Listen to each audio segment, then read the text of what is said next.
operadores, ¿cómo están? Es un gusto que nos encontremos nuevamente en este foro Bullseye para tiro deportivo de precisión. En este foro lo que pretendo es, de alguna manera, considerar un punto que me sugirió nuestro suscriptor y amigo EMG89, así se identifica él, para que hable un poco sobre miras telescópicas. En realidad, este es un tema que yo no lo había tocado, ni pensaba tampoco tocarlo, porque yo no soy un especialista ni en óptica, ni en miras. Tengo un conocimiento, lo que se llama un working knowledge, una experiencia de usarlas, pero hasta ahí llega mi conocimiento de ellas. Pero de todos modos, no tengo ningún inconveniente, con todo gusto les puedo comentar a ustedes en este foro, un tanto informal, ¿no es cierto? ¿Cuáles son las miras que yo utilizo, las miras telescópicas que yo utilizo en mis armas largas, por supuesto, y bueno, hacer algún comentario al respecto. También quizás puedo aprovechar este foro para hacer para tocar un par de temitas más que quizás pueden resultar de interés o de utilidad para algunos de los tiradores que nos siguen. Así que bueno, ese sería, digamos, el objetivo de este nuevo foro. De modo que antes de entrar un poco específicamente en el tema de miras telescópicas, yo quiero comenzar analizando con ustedes en términos simples la trayectoria de un proyectil.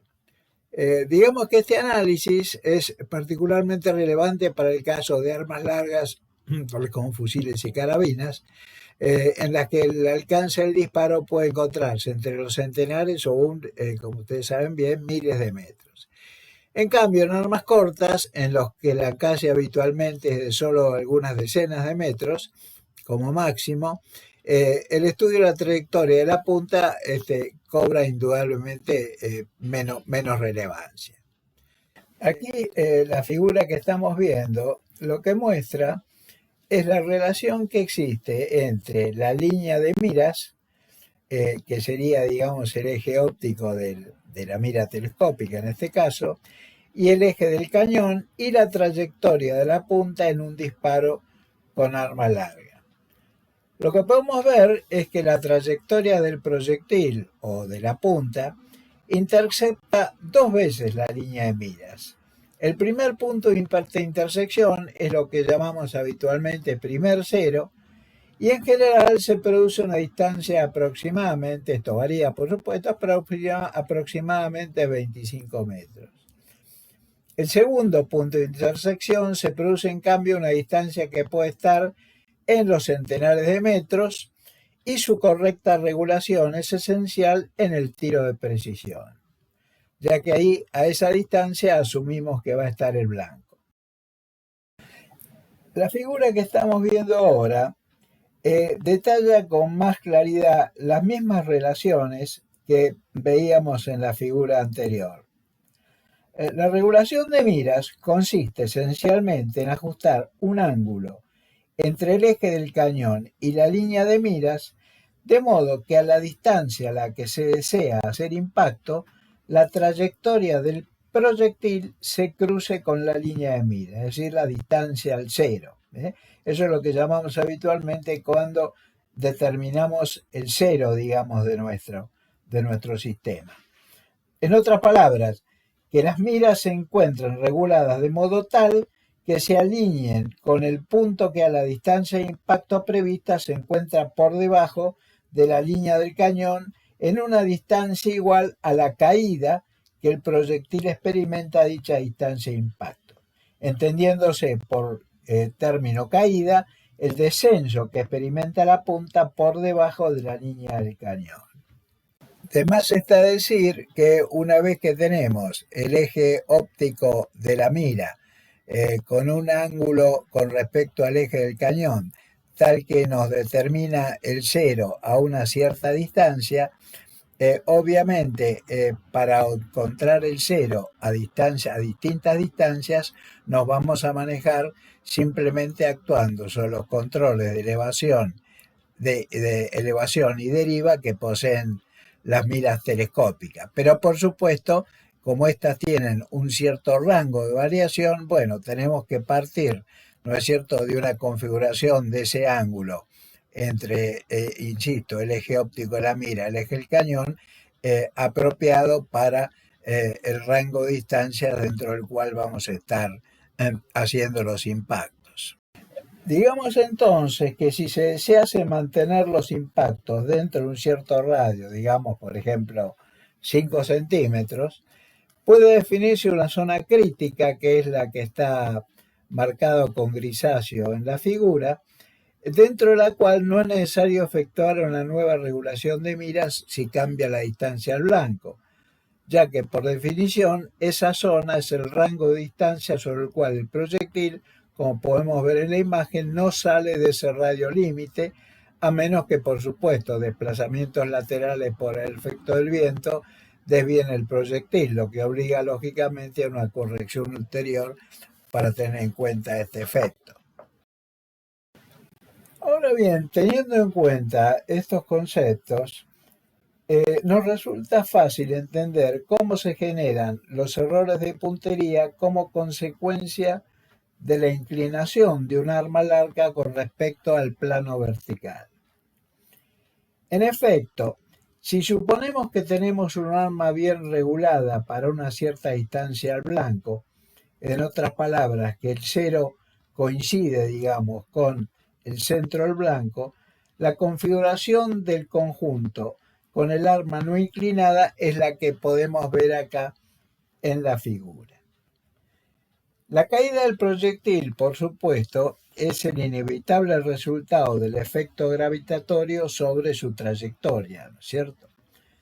De modo que tomando como eje la línea de miras, si no hubiese caída, es decir, si no hubiera efecto gravitatorio sobre el proyectil, al rotar el arma sobre la línea de miras, los impactos resultarían como se muestra a continuación. Efectivamente, es fácil ver de que si el arma está regulada como se muestra en la figura anterior, o sea, para tener en cuenta la caída del proyectil, de no haber caída, si el punto de mira es el indicado en la figura, obviamente el impacto lo vamos a tener arriba, porque esa caída que tenemos prevista no va a ocurrir. En el caso de que el ángulo, ¿no es cierto?, con respecto al plano vertical que forma el arma sea de 90 grados en el sentido de las agujas del reloj, ¿no es cierto? Bueno, lo que vamos a tener de nuevo, ¿no es cierto?, es un impacto en el punto, digamos, en que está señalado en la imagen. Y lo mismo puede decirse para el caso del arma invertida o para el caso de una inclinación de 90 grados, pero en sentido opuesto al de las agujas del reloj. Si ahora volvemos al mundo real, donde inevitablemente tenemos campo gravitatorio y por lo tanto caída del proyectil, es evidente que en el arma bien regulada, si el punto de mira es el indicado, el impacto va a coincidir con el punto de mira.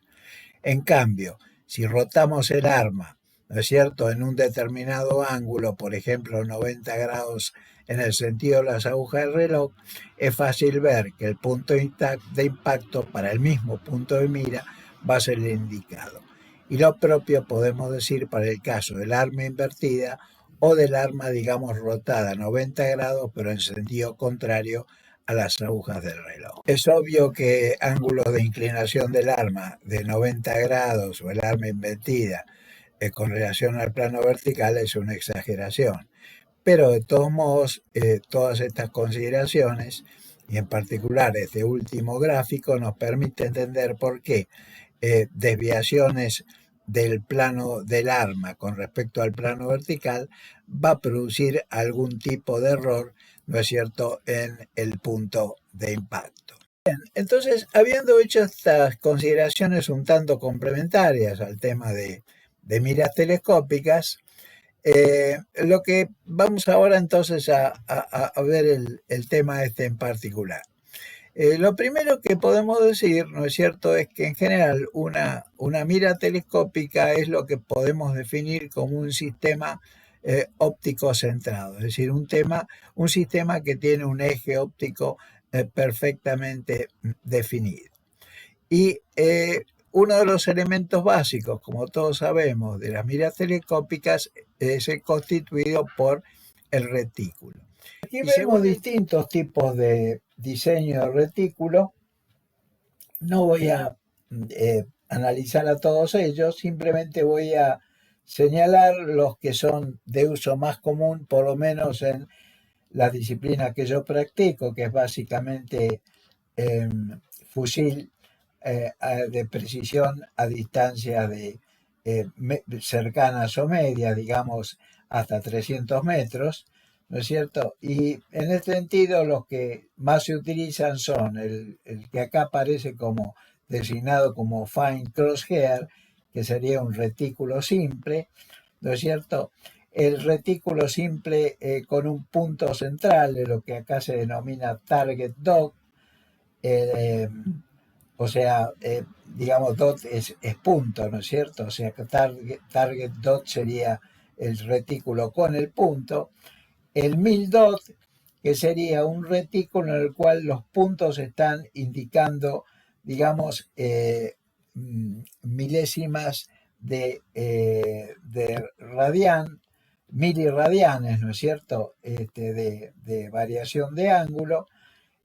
Y algún otro, digamos, pero ya no son los que se utilizan habitualmente en tiro de tipo bench o tiro de precisión, digamos, distancias cortas y medias.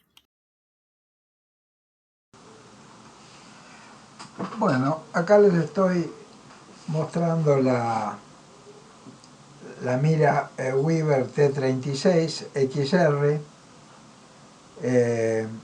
que sin duda mi mira preferida. Fíjense que tiene colocado ya el parasol, ¿no es cierto? Observen ustedes que las anillas están directamente montadas sobre la acción. No es un Ray Picatinny, de modo que este sistema, ¿no?, donde directamente las anillas van aunadas a la acción, bueno, lo que hace que el sistema sea más rígido, por supuesto, contribuye a la predicción. En este caso, bueno, como podrán ver, la mira está montada sobre mi fusil González Thunderbolt M1, que, bueno, que me ha dado tantas satisfacciones.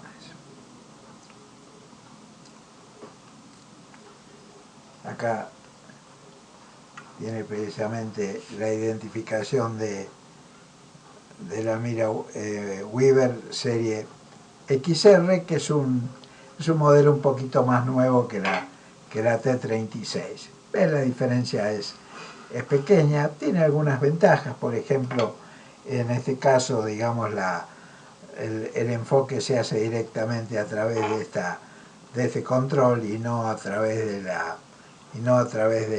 de la regulación delantera que tiene la T36. Bien, acá les muestro para que vean la diferencia de la T36XR con la T36, ¿no es cierto? La diferencia fundamentalmente está en que ahora el enfoque se hace, ¿no es cierto?, con estos anillos. La diferencia, digamos, es realmente menor. En cambio, como vimos antes, en la XR, el control de enfoque, digamos, está en un control que está ubicado en esta posición.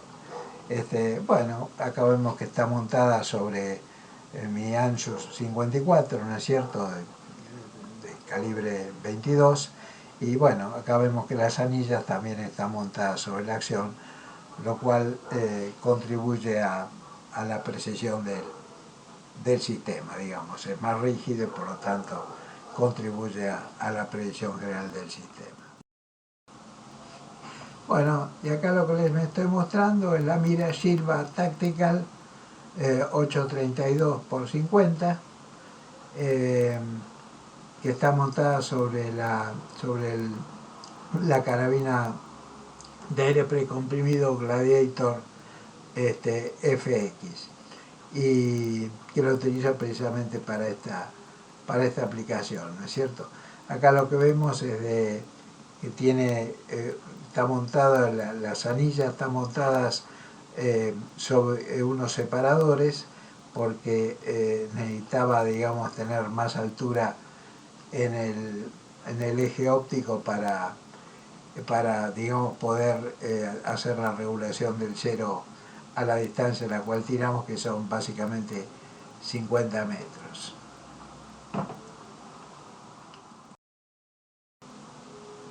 Y por último, bueno, les muestro la mira Leupold FX3 6x42, que es la que tengo montada sobre mi Winchester 700, calibre 308, que se utilizo para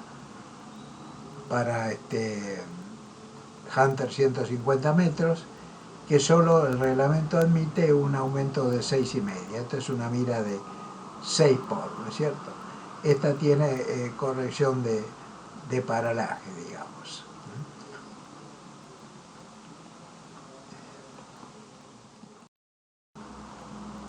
Esta mira Leupold que acabo de mostrar reemplazó a la que originalmente tenía montada en ese Winchester 700, que es esta otra Leupold, ¿no es cierto? Pero que esta mira Leupold no tiene corrección de paralaje para distancias variables, es decir, es una mira como la anterior de aumento fijo 6 por, pero la diferencia es que en la otra yo puedo corregir el paralaje para distintas distancias, mientras que esta tiene corrección de paralaje fija para una cierta distancia, que no recuerdo exactamente, pero no me acuerdo si son 150 yardas o 200 yardas.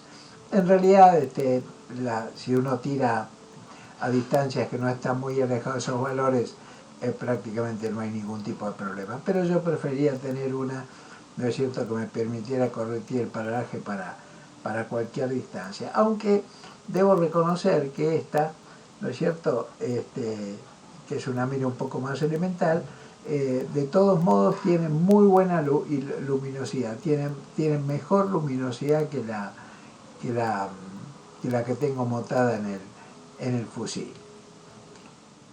Terminar, déjeme decirles que en la carabina deportiva 22 tengo una mira Silva Target Pro 30 6 por 24, que es la que utiliza precisamente en esa disciplina. Las miras Silva a mí me han dado muy buen resultado, ¿no es cierto?